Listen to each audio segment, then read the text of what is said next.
اگرچہ ایسا کم ہی ہوتا ہے کہ کوئی چیز پیچھے ہٹ کر آگے بڑھے. جس کے پیش نظر دوزخ و جنت ہو اس کی نظر کسی اور طرف نہیں اٹھ سکتی.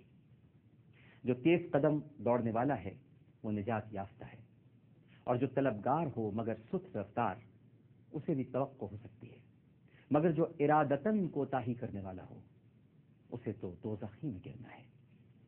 دائیں بائیں گمراہی کی راہیں ہیں اور درمیانی راستہ ہی صراط مستقیم ہے. توجہ فرمائیے گا، دائیں بائیں گمراہی کی راہیں ہیں اور درمیانی راستہ ہی صراط مستقیم ہے. اس راستے پر اللہ کی راہ، ہمیشہ رہنے والی کتاب اور نبوت کے آثار ہیں. اسی سے شریعت کا نفاذ اور اجرا ہوا، اور اسی کی طرف آخر کار باز گشت ہے. جس نے غلط ادعا کیا وہ تباہ اور برباد ہوا، اور جس نے افترا باندھا وہ ناکام اور نامراد رہا.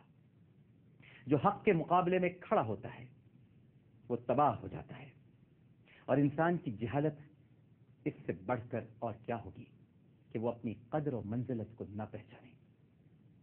تمام لوگوں میں سب سے زیادہ خدا کے نزدیک مبغوض وہ شخص ہے، ایک تو وہ جسے اللہ نے اس کے نفس کے حوالے کر دیا، یعنی اس کی بدعمالیوں کی وجہ سے اپنی توفیق سلب کر لی، جس کے بعد وہ سیدھی راہ سے ہٹا ہوا، بدعت کی باتوں میں فریفتہ اور گمراہی کی تبلیغ پر مٹا ہوا ہے.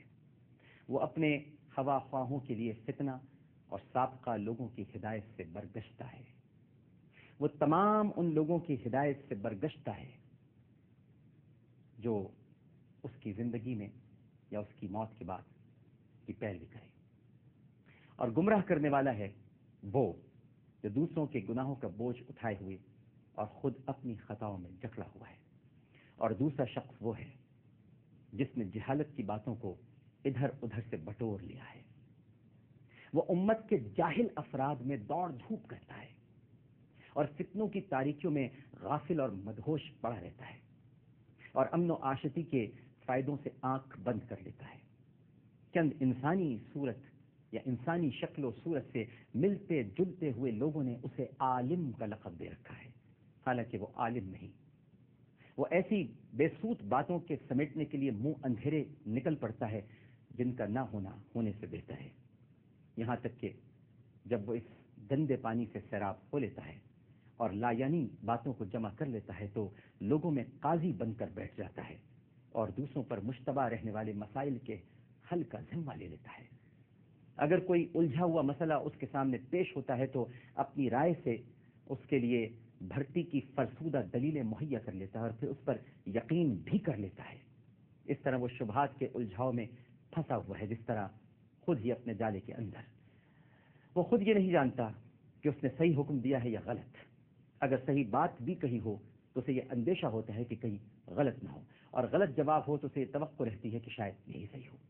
وہ جہالتوں میں بھٹکنے والا جاہل اور اپنی نظر کے دھندلے پن کے ساتھ تاریکیوں میں بھٹکنے والی سواریوں پر سوار ہے. نہ اس نے حقیقت علم کو پرکھا نہ اس کی تہ تک پہنچا. وہ اس طرح روایات کو درم برہم کر دیتا ہے جس طرح ہوا سوکھے ہوئے تنکوں کو. خدا کی قسم وہ ان مسائل کے حل کرنے کا اہل نہیں جو اس سے پوچھے جاتے ہیں، اور نہ اس منصب کے قابل ہے جو اسے سپرد کیا گیا ہے. جس چیز کو وہ نہیں جانتا اس چیز کو وہ کوئی قابل اتنا علم ہی نہیں قرار دے دیتا، اور جہاں تک وہ پہنچ سکتا ہے اس کے آگے یہ سمجھتا ہی نہیں ہے کہ کوئی دوسرا پہنچ سکتا ہے. اور جو بات اس کی سمجھ میں نہیں آتی اسے پی جاتا ہے کیونکہ وہ اپنی جہالت کو خود جانتا ہے. ناحق بہائے ہوئے خون اس کے ناروا فیصلوں کی وجہ سے چیخ رہے ہیں، اور غیر مستحق افراد کو پہنچی ہوئی میراثیں جلا رہی ہیں. اللہ ہی سے شکوہ ہے ان لوگوں کا جو جہالت میں جیتے ہیں اور گمراہی میں مر جاتے ہیں. ان میں قرآن سے زیادہ کوئی بے قیمت چیز نہیں، جبکہ اسے اس طرح پیش کیا جائے جیسا پیش کرنے کا حق ہے، اور اس قرآن سے زیادہ ان میں کوئی مقبول اور قیمتی چیز نہیں اس وقت جبکہ اس کی آیتوں کا بے محل استعمال کیا جائے. ان کے نزدیک نیکی سے زیادہ کوئی برائی اور برائی سے زیادہ کوئی نیکی نہیں. اور پھر فرمایا کہ جہاد جنت کے دروازوں میں سے ایک دروازہ ہے جسے اللہ نے اپنے خاص دوستوں کے لیے کھولا ہے. یہ پرہیزگاری کا لباس اللہ کی محکم ذرا اور مضبوط سپر ہے جو اس سے پہلو بچاتے ہوئے اسے چھوڑ دیتا ہے، خدا اسے ذلت اور خواری کا لباس پہنا اور مصیبت و ابتلا کی ردا اڑا دیتا ہے، اور ذلتوں اور خواریوں کے ساتھ ٹھکرا دیا جاتا ہے، اور جہاد کو ضائع و برباد کرنے سے حق اس کے ہاتھ سے لے لیا جاتا ہے، ذلت اسے سہنا پڑتی ہے اور انصاف اس سے روک لیا جاتا ہے۔ دنیا نے پیٹھ پھرا کر اپنے رخصت ہونے کا اعلان اور منزل عقبہ نے سامنے آ کر اپنی آمد سے آگاہ کر دیا ہے۔ آج کا دن تیاری ہے اور کل دوڑ کا ہوگا، جس طرف آگے بڑھنا ہے، اور جس طرف آگے بڑھنا ہے وہ تو جنت ہے، اور جہاں کچھ اشخاص اپنے اعمال کی بدولت بلا اختیار پہنچ جائیں گے وہ دوزخ ہے۔ کیا موت سے پہلے اپنے گناہوں سے توبہ کرنے والا کوئی نہیں؟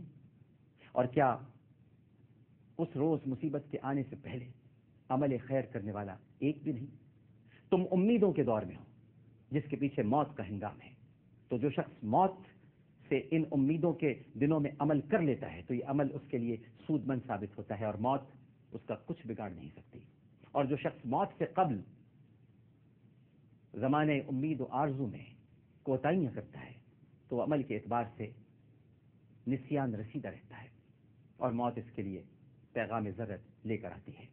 لہذا جس طرح اس وقت جب کہ ناگوار حالات کا اندیشہ ہو نیک اعمال میں منہمک ہوتے ہو، ویسا ہی اس وقت بھی نیک عمل کرو جب کہ مستقبل کے آثار مسرت افزا محسوس ہو رہے ہوں۔ مجھے جنت ہی ایسی چیز نظر آتی ہے جس کا طلبگار سویا پڑا ہے، اور جہنم ہی ایسی شے دکھائی دیتی ہے جس سے دور بھاگنے والا خواب غفلت میں محو ہو۔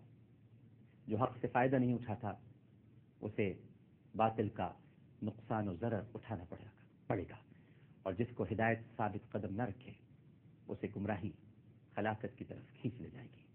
تمہیں کوچ کا حکم مل چکا ہے اور زاد راہ کا پتہ دیا جا چکا ہے۔